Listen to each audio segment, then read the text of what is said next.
Can I tell you something? For the first few years I was teaching yoga, I swung like a pendulum between two exhausting extremes.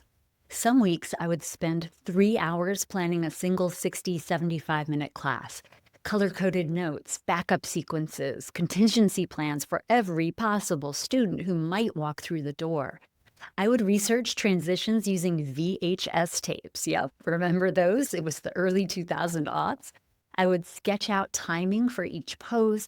I'd write out my cues word for word, and then I would lie awake the night before, mentally rehearsing the whole thing. Other weeks, I'd show up with nothing but vibes and a vague idea that we'd flow and see what happens. I'd tell myself I was being intuitive or responsive to the room, but honestly, I was just burned out from the week before. Neither one felt good, and neither one served my students the way I wanted. I'm Sage Roundtree, and this is Yoga Teacher Confidential, Secrets of Becoming a Great Yoga Teacher. Today, we're talking about what I call the planning confidence cycle, the trap that keeps yoga teachers bouncing between over-planning and winging it, and how yogic philosophy offers us the path out of it. Plus, I've got an invitation for you at the end that might just transform how you approach lesson planning for the rest of the year. Let me paint the picture of what the planning confidence cycle actually looks like, because I think you'll recognize yourself in it. It starts with doubt. You doubt your ability to plan an effective class. Maybe you just finished your 200-hour training and you're not sure you learned enough about sequencing. Maybe you've been teaching for years, but you still feel like you're faking it. Maybe you had a class recently that fell flat and now you're second-guessing everything. That doubt leads you to do one of two things. Option one, you overcompensate. You spend hours researching, scrolling Instagram for sequence ideas, stitching together bits and pieces from different teachers, trying to create the perfect class. You write everything down, you time it out, you plan for every contingency. By the time you're done, you've invested 3 or 4 hours into planning the class that you haven't even taught yet. Option two, you avoid. Planning feels overwhelming, so you just don't. You tell yourself you'll figure it out when you get there. You'll read the room, you'll be spontaneous, and maybe sometimes that works. But deep down, you know you're not really being intuitive, you're being avoidant. Here's the thing. Either way, this affects how confidently you teach. When you overplan, you're too in your head during class. You're worried about forgetting something. You're so attached to the sequence you mapped out that you can't actually see the students in front of you. Someone's struggling and you don't notice because you're mentally rehearsing the next transition. Someone's ready for more and you don't offer it because it's not in the plan. You're teaching to your notes, not to your students. When you underplan, you're uncertain whether what you're offering is balanced or effective. You're hoping vibes will carry you through, secretly praying no one notices you're making it up as you go. You might forget to include twists. You might realize halfway through that you've been in standing poses for 25 minutes in a gentle class. You feel scattered and your students feel it too. And here's the kicker. This is where it becomes a cycle. The lack of confidence you feel during teaching feeds right back into your planning anxiety for the next class. If you overplanned and still felt uncertain while teaching, you think, I need to plan even more next time. If you winged it and felt lost, you think, I need to be more prepared. Either way, the anxiety grows and the cycle continues. Most yoga teachers I work with are stuck bouncing between these two extremes. Some weeks you're the meticulous planner with spreadsheets and color-coded cue cards. Other weeks you're completely winging it because you burned yourself out the week before. And neither approach gives you what you actually want, confident teaching that serves your students while preserving your time and energy. Sound familiar? I see you nodding. I've been there, and I want you to know there's another way. And here's where yoga philosophy offers us something beautiful, because this isn't a new problem. The tension between structure and freedom, between effort and ease, between doing and being. The ancient teachers understood this deeply, and they gave us language for navigating it. In Patanjali's Yoga Sutras, we find the phrase, sthira sukham asanam. The seat should be steady and comfortable. Sthira is stability, steadiness, effort, structure. Sukha is ease, comfort, softness, freedom. And here's the key insight. Every pose should have both. Not all effort, not all ease, both held in balance. This applies to your physical practice, of course. In Warrior Two, for example, you need the strength and stability of sthira to hold the pose, the engaged legs, the lifted arms, the steady gaze. But you also need the ease of sukha, the softness in your face, the relaxed shoulders, the breath that flows freely. Too much sthira and you're rigid, straining, exhausted. Too much sukha and you collapse, lose the integrity of the shape. But here's what I want you to see. This same principle applies to your teaching and specifically to your lesson planning. Think about the overplanner, the teacher with the color-coded notes and 3 backup sequences and cues written out word for word. This teacher has too much sthira. There's so much structure, so much effort, so much rigidity that there's no room for responsiveness, no space for sukha. The class feels tight. The teacher feels exhausted before they even begin. And ironically, all that planning doesn't create confidence. It creates more anxiety because now there's more to remember, more that could go wrong. Now, think about the teacher who wings it, who shows up without a plan and hopes for the best. This teacher has too much sukha. There's so much freedom, so much softness, so much going with the flow that there's no grounding, no stability, no sthira. The class feels scattered, the teacher feels unmoored and uncertain. And that lack of preparation doesn't create freedom, it creates anxiety of a different kind. The answer isn't to swing from one extreme to the other. The answer is the middle path, finding that sweet spot where effort meets ease, where structure creates freedom, where preparation enables responsiveness. There's another pair of Sanskrit terms that illuminates this beautifully, abhyasa and vairagya. Abhyasa means consistent, dedicated practice. It's showing up again and again, doing the work. It's the discipline of repetition, the commitment to the process. In teaching terms, this is your dedication to having a plan, to preparing thoughtfully for your students, to knowing your sequences well, to doing the homework. Vairagya means non-attachment, releasing your grip on specific outcomes. It's the wisdom to know that you can control your effort, but not the results. In teaching terms, this is your willingness to set the plan aside when the room needs something different. It's teaching to the students who actually showed up, not the students you imagined when you were planning. The balance between abhyasa and vairagya is the balance between showing up prepared and letting go of attachment to how you thought the class would unfold. You do the work of planning, you know your sequence, you've practiced it in your own body, that's abhyasa. And then when you walk into the room and you see who's actually there, you release your grip on the plan so you can be present with your students. You trust that your preparation has prepared you to adapt. That's vairagya.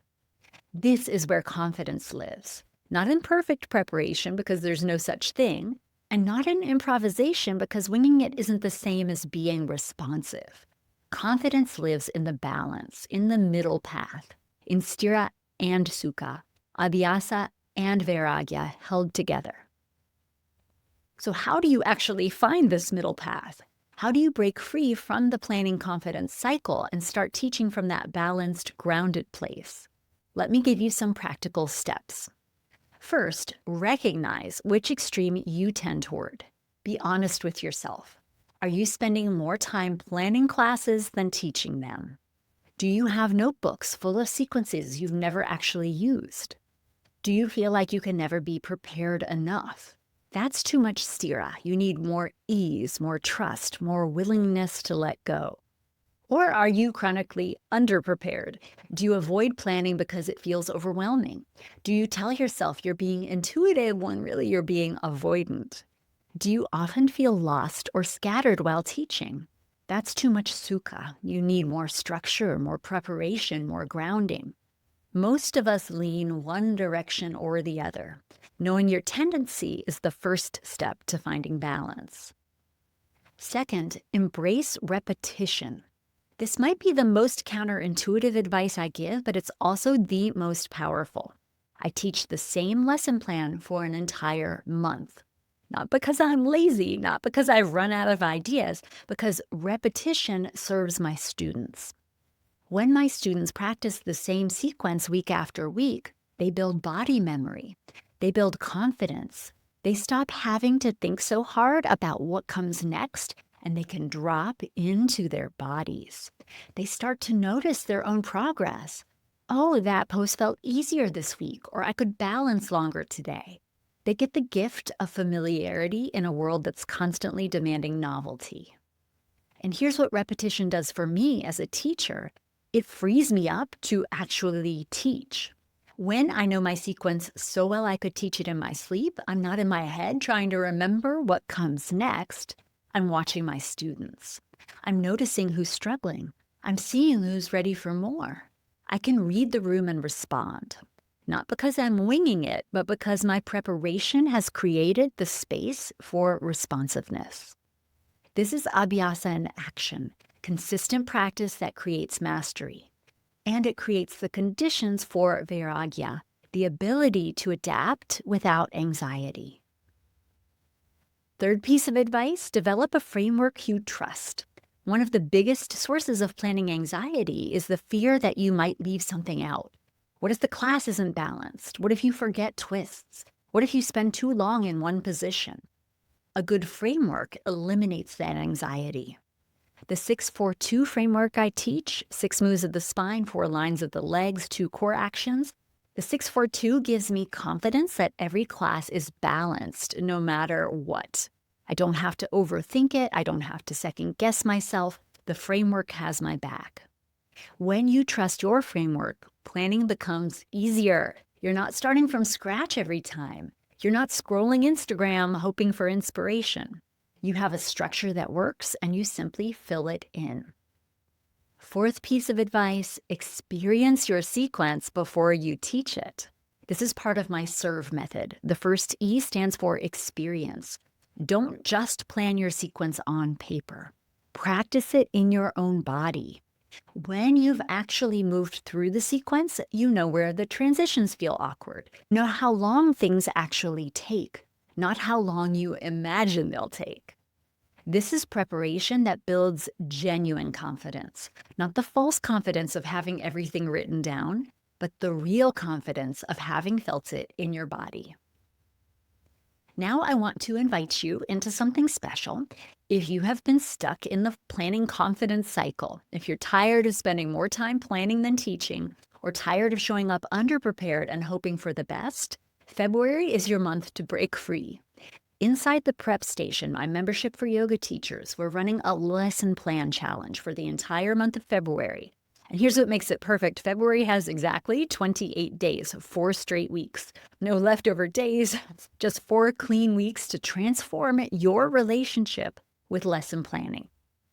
Each week in February, inside the prep station, I will serve you one complete lesson plan in bite-sized, manageable chunks. Week 1, a balanced, focused class. Week 2, a gentle class. Week 3, a flowing class. And week 4, a yin class. Here's how it works. Each day you'll practice 1/4 of that week's lesson plan, along with me following along. Day 1, you'll practice the opening and warm-up. You'll feel how I would set the tone, how the centering lands, how the body begins to wake up. Day 2, the standing or more active sequence. You'll experience the flow, the transitions, the way we move through space. Day 3, the mat work. You'll feel the shift in energy as we come down to the floor, the way the body opens after the standing work. And day 4, the finishing poses. You'll experience the finishing poses, cool down, final stretches, transition into stillness. And on day 5 or over the weekend, if you want, you can practice the whole thing from start to finish, experiencing it just as your students will. By the end of each week, you'll have a complete lesson plan that you have experienced in your own body, not just read on paper, but actually felt. You'll know how it moves, where the transitions, what cues make sense. You'll feel confident and ready to teach it. And you can bring these 4 lesson plans into your own teaching for the next several months. It's a whole quarter or more of class plans done. 4 different styles, 4 complete sequences ready to teach. Here's the other beautiful thing. This is something you can do with friends. Invite a teaching buddy to join you, maybe your bestie from yoga teacher training. You can practice together over Zoom. Discuss what you noticed in our asynchronous chat area in the prep station. Ask me questions, support each other. Learning is better together. Now, I've scheduled this challenge for February intentionally. Many of you are doing 30-day challenges right now in January.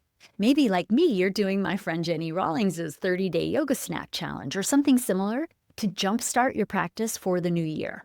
That's wonderful. Keep feeding yourself. Keep nourishing your own practice. And here's what I want you to think about. Your practice is the foundation for your teaching. What you experience on your mat is what you have to offer your students. The Lesson Plan Challenge in February lets you take your own practice and apply it directly for your students. You experience it first in your body, then you share it with confidence because you know how it feels. This is the SERVE method in action. Structure your sequence, experience it as a student, repeat it with purpose, vary it with intention, evolve your voice as a teacher. The prep station costs only $39 a month, and it's packed with resources to help you plan confident, balanced classes without burning out. The movement library with over 140 sequences and follow-along videos. The custom GPT assistant trained on my books and methods. Monthly snack and chat live calls where we practice together and connect as teachers. Fresh sequences and theme seeds every month. And CEUs included 3 per month, 36 per year.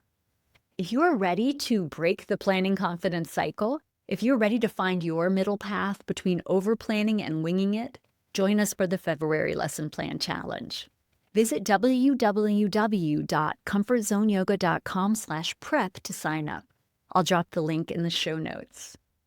Here's what I want you to remember. The planning confidence cycle isn't a character flaw. It's not a sign that you're not cut out for teaching. It's simply what happens when we haven't found our balance yet. When we're oscillating between too much sthira and too much sukha, too much effort and too much ease, too much structure and too much freedom. The ancient teachers knew this tension. They lived it just like we do, and they gave us frameworks for finding the middle path. Sthira and sukha, steadiness and ease, effort and softness, structure and freedom. Abhyasa and vairagya, showing up prepared and releasing attachment to how it unfolds, doing the work and trusting the process. You can apply these principles to every pose, and you can apply them to your teaching life. This is where confident teaching lives. Not in perfect preparation because perfection doesn't exist, not in winging it because that's not actually freedom. Confidence lives in the balance, in the middle path, in finding your own sweet spot between structure and responsiveness. You already have what you need to be a good yoga teacher. The frameworks exist, the support exists. You just need to find your balance. If you found this episode helpful, I would love it if you would rate and review the show. It helps other teachers find us, and it helps me know what's resonating with you. Find me at sageroundtree.com, on the socials at sageroundtree, no letter D, and at comfortzoneyoga.com. Thank you so much for listening. I'm Sage Roundtree, and this is Yoga Teacher Confidential. I'll see you next time with more secrets to help you become almost everyone's favorite yoga teacher.